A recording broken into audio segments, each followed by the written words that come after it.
Hall में सारे disciple दरवाजे के अंदर जाने लगते हैं। चूफा भी उनके पीछे दरवाजे के अंदर चला जाता है। चूफेंग दो लोगों को अपने आगे दौड़ते हुए देखता है और सोचता है कि वो दोनों वास्तव में बहुत अच्छे हैं और अब खतरनाक नहीं होने चाहिए। आखिरकार ये सिर्फ एक परीक्षा है। एक लड़का चूफेंग को आगे दौड़कर चला जाता है और एक ट्रैप में गिर जाता है। फैन सोचता है कोई बात नहीं। चूफेंग के आगे दोनों दौड़ रहे होते हैं। उनमें से एक का नाम यांगटियानजू और दूसरे का नाम डुआनजुआन है। यांगटियानजू कहता है अपनी सांस पकड़ने की जरूरत है। डुआनजुआन कहता है बिल्कुल नहीं। जब मैं जीतूंगा तो कोशिश करो कि मैं ज्यादा ना रहूं। अभी उस दोनों के आसपास जहरी गैस फैलने लग जाता है और वो दोनों वहीं पर खड़े हो जाते हैं। चूफेंग उन दोनों के बीच से निकल आता है और वो दोनों दूसरे को देखते रह जाते हैं। जहरीली गैस को पार करते हुए सोचता है यह जहरीली गैस मुझे मेरे लेवल से इफेक्ट नहीं करेगी। यह मेरा मौका है और जहरीली गैस को पार कर लेता है। सीन शिफ्ट होता है और एक जगह ऑटो डिसेबल खड़े होते हैं और आपस में बात कर रहे होते हैं। एल्डर चमकती हुई गोल जैसी चीज को देखकर कहता है ये कैसे संभव है। पिछले सभी परीक्षणों के पास करने के लिए 1 घंटा का समय लगा लेकिन केवल आधा घंटा ही बीता है। भी एल्डर रूरू कहते हैं यानी इस साल बाहरी इलाके में कोई अच्छा है और एक पत्थर की टेबलेट में एक बटन को दबाते हुए कहती है हम इसे बहुत आसान नहीं बना सकते। भी पीछे से एक एल्डर कहता है रुको उसे मत दबाओ नहीं तो हम जो भी जानवर रखते हैं वो सब रिहा हो जाएंगे। एल्डर रूरू घबरा जाते हैं और कहती है हमें उन्हें बचाना होगा। कहती है मुझे इसके बारे में कैसे पता चलेगा। आपने कहा था कि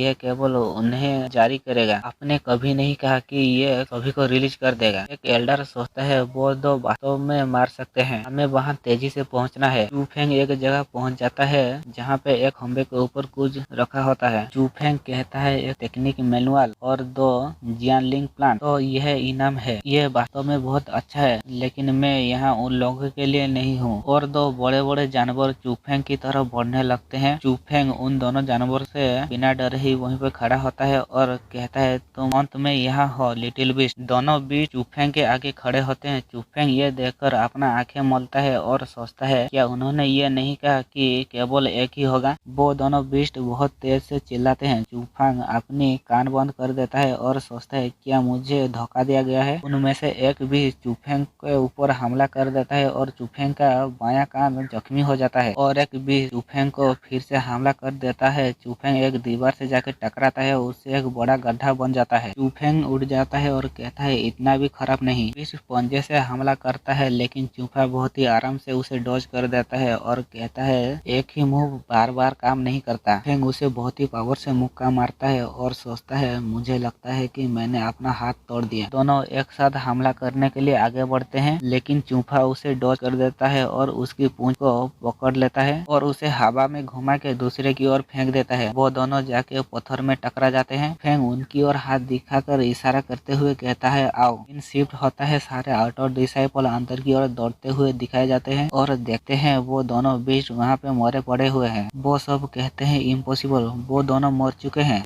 रूरू उन दोनों बीस्ट को देखते हुए कहते हैं मैंने सुना है यहाँ तक कि फॉर आर्म पर मौजूद लोगों को भी इससे लड़ने में परेशानी होती है। एक एल्डर कहते हैं यह सही है ये बाहरी क्षेत्र में सबसे अच्छी समस्या खड़ी कर सकते हैं। रूरू कहती है तो इसका मतलब है कि कोई अपना ताकत बढ़ा रहा है उन्हें मेरे लिए खोजो। आउटर एल्डर कहते हैं बाहरी क्षेत्र में 1000 स्टूडेंट है और उनमें से कम 10,000 स्टूडेंट ने इस परीक्षा में भाग लिया है। इसके अलावा वे जानबूझकर छुप रहे हैं। एल्डर रूरू कहती है ठीक है बॉस जो कुछ भी आप कर सकते हैं उसे खोजो। अगर वे छुपे रहना चाहते हैं तो उन्हें रहने दो। एल्डर रूरू कहती है कितना होशियार। सीन शिफ्ट होता है। चूफेंग एक पत्थर के पीछे छुपा होता है तभी एक लड़का उस तरफ से जा रहा होता है। चूफेंग की सर के पीछे मार के उसे बेहोश कर देता है और उसे घसीटते हुए पत्थर के पीछे ले जाता है और कहता है इस भाई के बारे में मुझे माफ कर दो और उसकी यूनिफॉर्म ले लेता है और कहता है मैं तुम्हें किसी दिन वापस भुगतान करूँ।